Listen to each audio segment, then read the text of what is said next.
이제는 아예 대놓고 우리 집을 우습게 보는 거냐?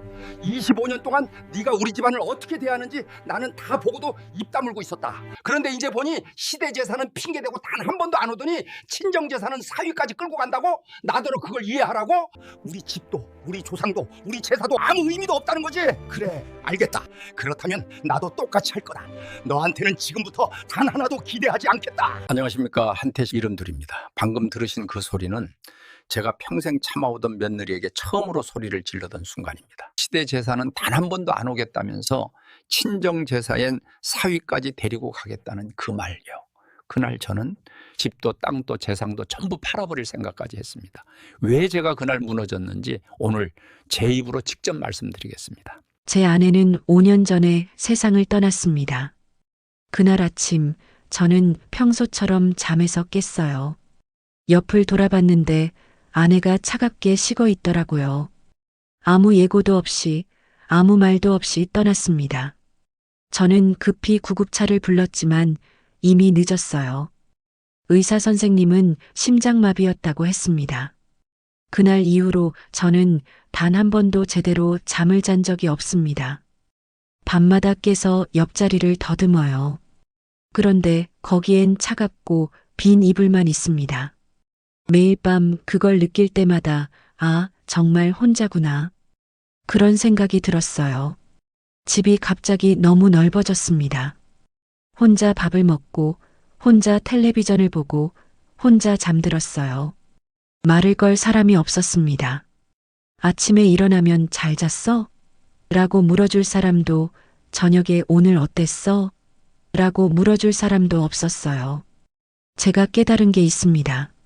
세상에서 가장 무서운 건 고독이 아니에요. 말 걸 사람이 없다는 것, 내 목소리를 들어줄 사람이 없다는 것, 그게 제일 무섭더라고요. 그래도 다행히 아들 민호가 있었습니다. 착하고 성실한 아들이에요. 결혼도 일찍 했어요. 며느리 지연이를 데려왔을 때 저는 조금 안도했습니다. 집에 다시 여자 목소리가 들렸거든요. 음식 냄새가 났고 살아있다는 느낌이 들었어요. 처음 몇 달은 좋았습니다. 지연이는 조용하고 예의 바른 며느리였어요.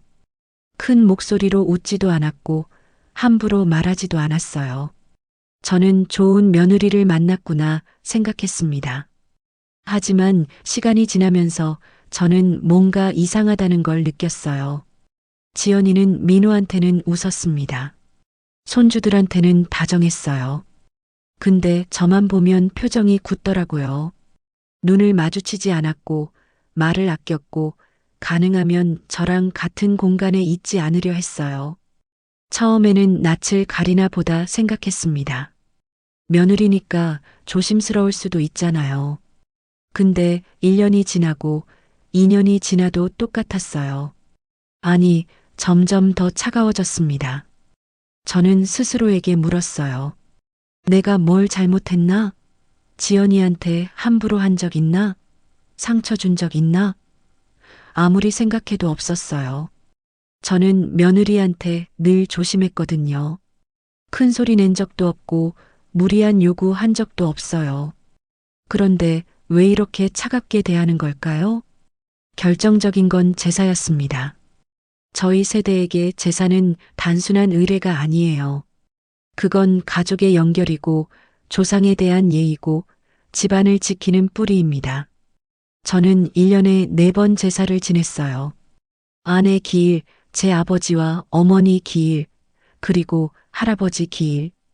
근데 지연이는 단 한 번도 제사에 참석하지 않았습니다. 처음 한두 번은 그러려니 했어요. 민호가 친정에 급한 일이 있대요. 라고 말했을 때 저는 고개를 끄덕였습니다. 3번째, 4번째에도 똑같은 핑계가 나왔어요. 5번째가 되자 저는 더 이상 물어보지 않았습니다. 물어봐야 답은 뻔했으니까요. 지연이는 제사에 오지 않을 거고, 민호는 미안하다고 말할 거고, 저는 혼자 상을 차릴 겁니다. 그게 반복됐어요. 더 기가 막힌 건 지연이 친정 제사였습니다.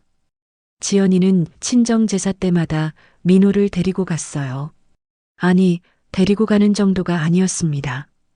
사위가 꼭 와야 한다고 했어요. 민호는 그 말을 따랐고요. 저는 그걸 알면서도 아무 말도 하지 못했습니다.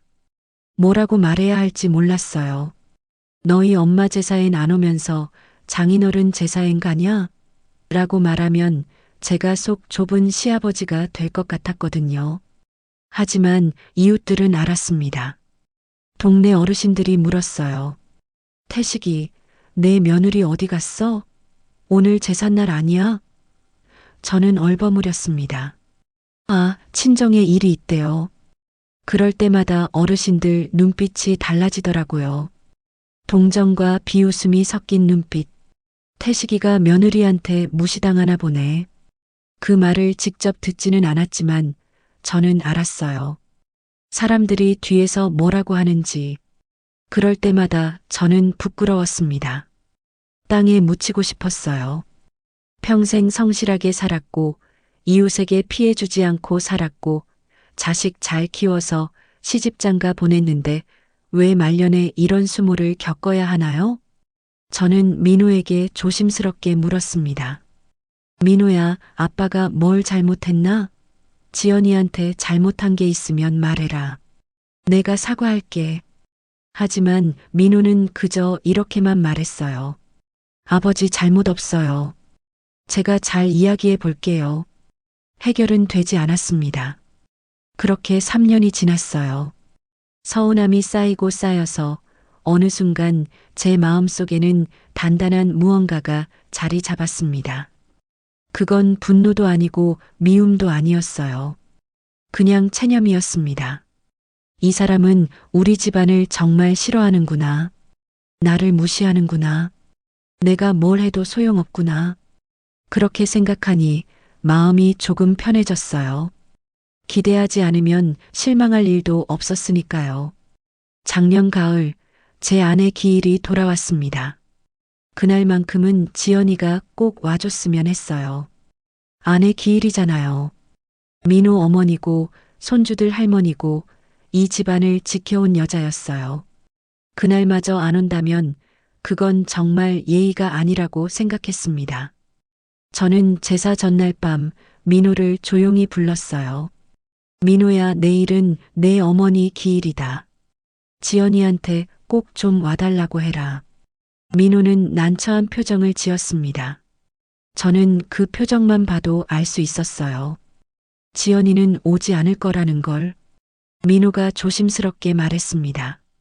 아버지, 지연이가 내일 친정에서 외삼촌 제사래요. 저는 귀를 의심했습니다. 외삼촌 제사? 아내 기일보다 외삼촌 제사가 더 중요하단 말인가요? 저는 목소리를 높였어요. 외삼촌 제사가 내 어머니 제사보다 중요해? 민호는 아무 말도 하지 못했습니다.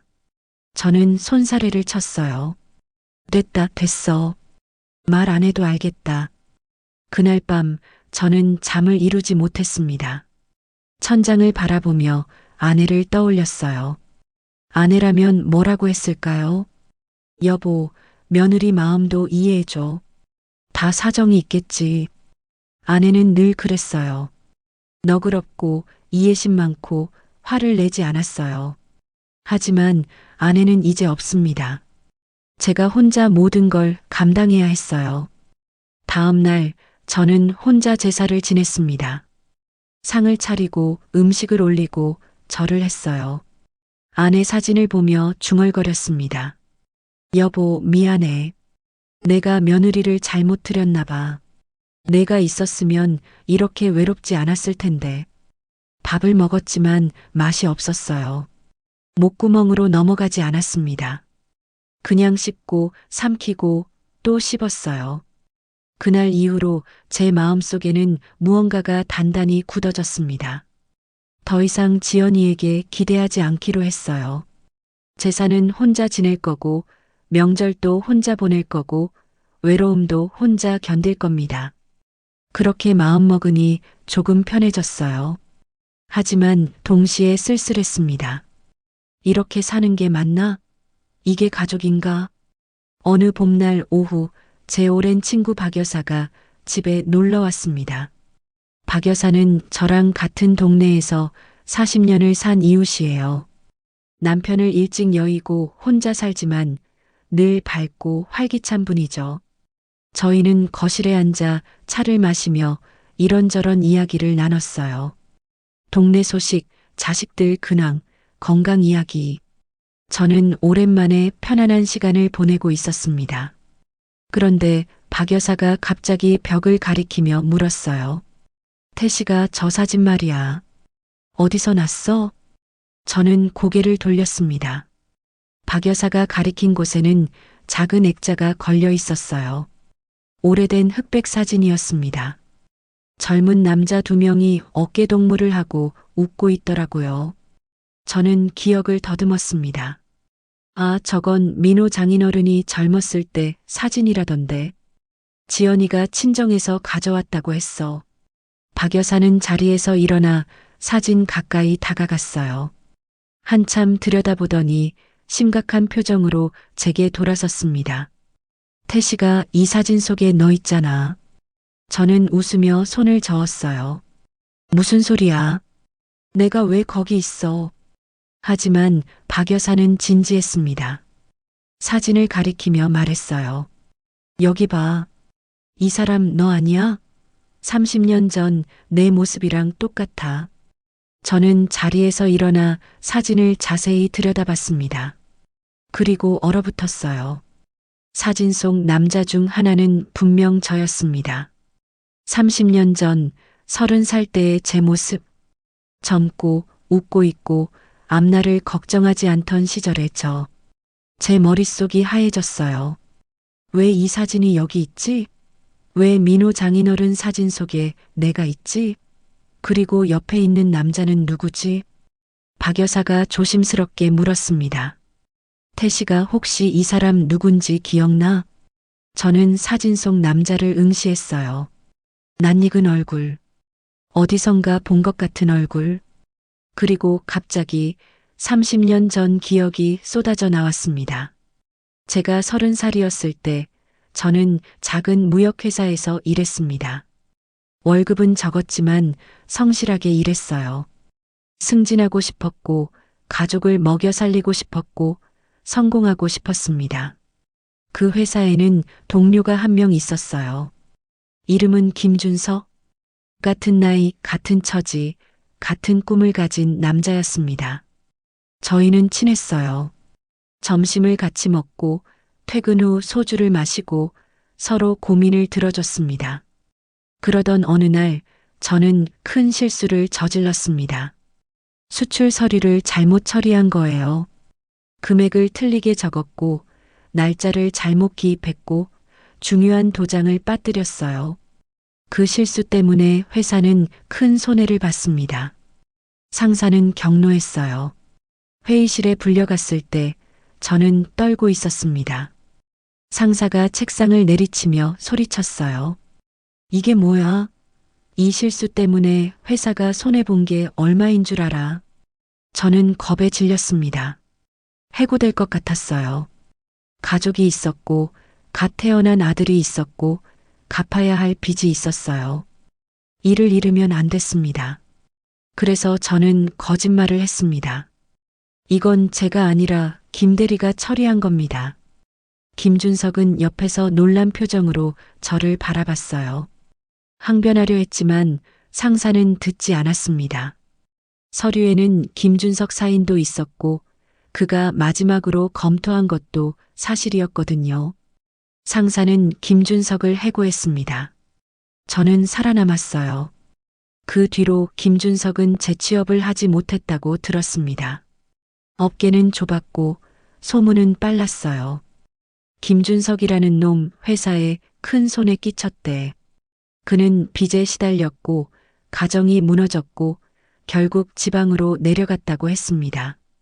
저는 그 소식을 들었어요. 하지만 외면했습니다. 어쩔 수 없었어. 나도 살아야지. 그 친구도 잘못이 있었으니까. 그렇게 합리화했습니다. 시간이 지나면서 저는 그 일을 잊었어요. 아니, 잊으려고 애썼습니다. 가끔 꿈에서 김준석 얼굴이 나타났지만 깨고 나면 잊었어요. 30년이 지나면서 그 기억은 희미해졌습니다. 완전히 잊혀진 줄 알았어요. 하지만 지금 이 사진을 보면서 저는 모든 걸 기억해냈습니다. 사진 속 남자는 김준석이었어요. 그리고 그는 민호 장인어른이었습니다. 저는 그 자리에 주저앉았어요. 박 여사가 놀라서 저를 부축했습니다. 태식아, 괜찮아? 저는 대답하지 못했어요. 머릿속이 복잡했습니다. 그래서 지연이가 저를 싫어했구나. 그래서 제사에 안 왔구나. 그래서 차갑게 대했구나. 다 이유가 있었구나. 제 세상이 무너졌습니다. 그날 밤부터 저는 잠을 이루지 못했습니다. 천장을 바라보며 계속 생각했어요.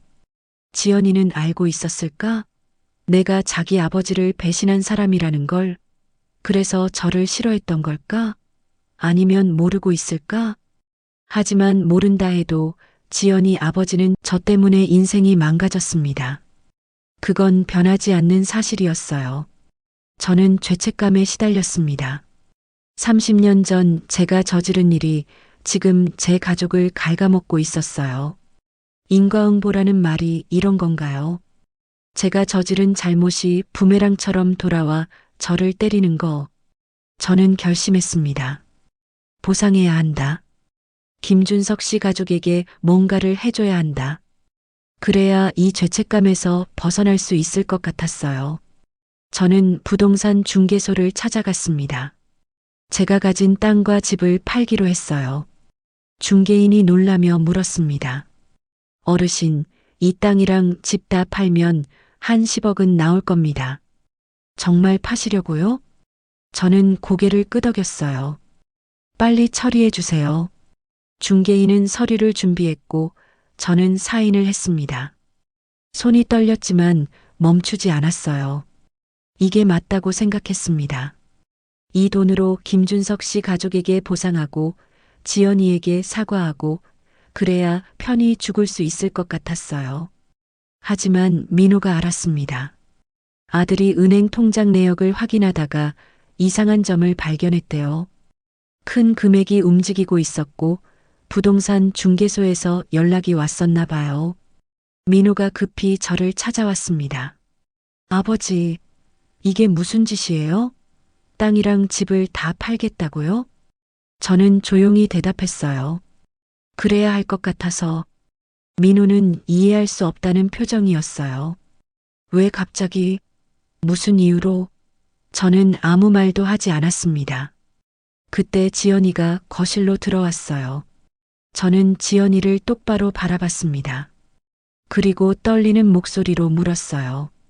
지연아, 너 내 아버지 이름이 김준석 맞지? 지연이 얼굴이 창백해졌습니다. 민호는 혼란스러워했어요. 저는 계속 말했습니다. 30년 전에 내가 내 아버지한테 큰 잘못을 저질렀어. 저는 모든 걸 고백했습니다. 제 실수를 김준석 탓으로 돌렸던 일, 그 때문에 김준석이 해고당한 일, 그 뒤로 그 가족이 힘들어졌다는 걸 들었다는 것. 지연이는 눈물을 흘렸어요. 민호는 충격에 말을 잇지 못했습니다. 저는 고개를 숙였습니다. 그래서 이 재산을 팔아서라도 너희 가족에게 보상하고 싶었어. 미안하다, 지연아. 내가 정말 미안해. 이른둘에 제가 며느리 앞에서 용서를 구하고 있었습니다. 긴 침묵이 흘렀습니다. 지연이는 손으로 얼굴을 가리고 울고 있었어요. 민호는 아내 어깨를 감싸 안았고요. 저는 고개를 들지 못했습니다. 지연이가 저를 미워할 거라고 생각했어요. 당연하잖아요. 자기 아버지 인생을 망친 사람인데 어떻게 용서할 수 있겠어요. 그런데 지연이가 입을 열었습니다. 아버님, 저 아버지한테 들었어요. 한태식이라는 사람 얘기. 제 몸이 굳었습니다. 지연이가 계속 말했어요. 근데 아버지는 그 사람을 미워하지 않으셨어요. 저는 고개를 들었습니다. 지연이 눈에는 눈물이 가득했지만 그 눈빛은 미움이 아니었어요. 지연이가 천천히 이야기를 이어갔습니다. 아버지가 돌아가시기 전에 저한테 말씀하셨어요. 지연아, 사람은 누구나 실수를 해. 한대리도 그랬을 거야. 그 사람도 먹고 살아야 했으니까. 저는 말문이 막혔습니다. 지연이가 계속했어요. 아버지는 한태식이라는 이름조차 제대로 기억 못 하셨어요.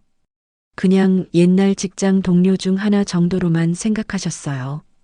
민호도 눈물을 글썽이고 있었습니다. 지연이가 말을 이었어요. 저도 처음엔 몰랐어요. 시아버님 성함이 한태식이신 줄. 결혼하고 한참 뒤에야 어머니가 우연히 말씀하셨어요. 내 시아버지 이름이 한태식이라고? 아버지 옛날 직장 동료 중에 그런 이름 있었던 것 같은데. 저는 숨을 죽였습니다. 지연이가 울먹이며 말했어요. 그때부터 저는 혼란스러웠어요. 이분이 우리 아버지를 힘들게 한 사람일 수도 있겠구나. 그런 생각이 들면서도 확신할 수가 없었어요. 지연이가 저를 바라봤습니다. 그래서 시댁 제사에 못 갔어요. 아버님 앞에 서면 자꾸 그 생각이 나서 이분 때문에 우리 아버지가 힘들어 하셨던 건 아닐까? 저는 가슴이 아팠습니다. 지연이가 계속 말했어요. 근데 동시에 저도 죄책감이 들었어요. 이분은 내 남편 아버지신데 내가 이러면 안 되는데. 그래서 더 피했어요. 제 마음이 너무 복잡해서. 지연이가 손으로 얼굴을 가렸습니다. 친정제사에 민호 오빠를 데리고 간 것도 미움 때문이 아니었어요. 지연이가 민호를 바라봤어요. 오빠는 아무 죄가 없잖아요. 오빠는 착하고 좋은 사람이에요. 그걸 친정 어머니한테 보여드리고 싶었어요. 제 남편은 좋은 사람이에요. 걱정하지 마세요. 그렇게요. 민호가 지연이 손을 꽉 잡았습니다. 지연이가 저를 보며 말했어요. 아버님, 저는 아버님을 미워한 적 없어요. 다만 제 마음을 정리할 시간이 필요했을 뿐이에요. 저는 눈물이 뚝뚝 떨어졌습니다. 며칠 후 저희 셋은 거실에 앉아 있었습니다. 따뜻한 오후 햇살이 들어오고 있었어요. 저는 조용히 말했습니다. 민호야, 지연아, 내가 결정했어. 땅이랑 집은 안 팔기로 했다. 하지만 일부 재산은 정리할 거야. 민호가 저를 바라봤어요. 아버지, 저는 계속 말했습니다. 장학금 만들 거야. 김준석이라는 이름으로 어려운 집안 아이들이 공부할 수 있게. 지연이가 눈물을 닦았습니다. 저는 말을 이었어요. 그게 내가 할 수 있는 최선인 것 같아. 30년 전으로 돌아갈 순 없으니까. 지연이가 작게 말했어요. 감사합니다, 아버님. 저는 지연이를 보며 말했습니다. 지연아, 제사는 내가 편한 대로 해. 시댁 제사든 친정 제사든 내 마음대로 해. 지연이가 저를 보았어요. 아버님, 저는 미소 지으며 말했습니다. 가족이라는 게 억지로 하는 게 아니더라고. 마음에서 우러나와야 하는 거지. 민호가 제 손을 잡았어요. 아버지 사랑합니다. 저는 아들 손을 꽉 잡았습니다. 나도 사랑한다, 우리 아들. 지금은 다 괜찮습니다. 지연이도 가끔 제사에 와요. 억지로가 아니라 편한 마음으로요. 김준석 씨 장학금도 만들었습니다. 올해 벌써 3명이 장학금 받고 대학 갔어요.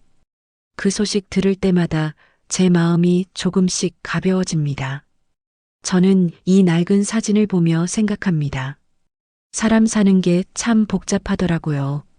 제가 미움이라고 생각했던 건 오해였고 차가움이라고 생각했던 건 상처였어요. 말하지 못한 마음이 저희를 서로 멀어지게 했을 뿐이었습니다. 여러분도 마음속에 쌓아둔 말이 있다면 용기 내서 꺼내보시길 바랍니다. 늦었다고 생각할 때가 가장 빠를 때니까요. 미움의 뿌리는 오해였고 말하지 못한 마음이 우리를 서로 멀어지게 했을 뿐이었어요. 오늘 제 이야기 들어주셔서 감사합니다. 오늘 이야기가 마음에 닿았다면 좋아요와 구독으로 함께 해주세요. 당신의 따뜻한 한마디가 또 다른 누군가의 용기가 됩니다. 그리고 댓글로 남겨주세요. 오늘 이야기 공감되셨다면 공감합니다 한마디만 남겨주세요. 여러분의 이야기를 기다리겠습니다. 감사합니다.